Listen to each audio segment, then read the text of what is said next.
If you've driven through Atlanta, there is a good chance that a camera caught your license plate.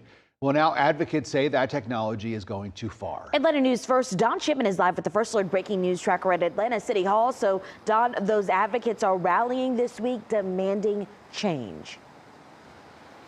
Yeah, that's exactly right. In fact, they plan to meet here in downtown Atlanta for a rally this evening, taking aim at that license plate reader technology that's made by Atlanta-based Flock. Now, they're here for a 3-day conference, Flock that is, and it started yesterday and the rally yesterday as well. And day one of this conference, those against the company want Atlanta police and others to cut ties with the company altogether. Advocates say that the cameras raise serious privacy concerns, arguing that communities should be investing in people and not surveillance. Now, part of the advocates' target now is Home Depot. They allege that Flock cameras at some Home Depot locations have been used to help with immigration enforcement.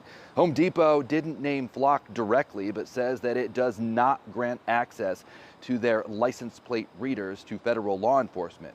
Flock Safety's Flock Forward Conference runs through tomorrow, drawing more than 500 law enforcement and security leaders from across the country to Atlanta.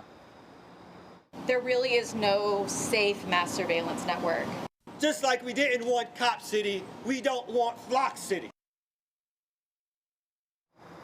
So that rally there happening yesterday on day one, day two happening today, that rally tonight here in downtown Atlanta. We're outside City Hall. Don Shipman, Atlanta News First.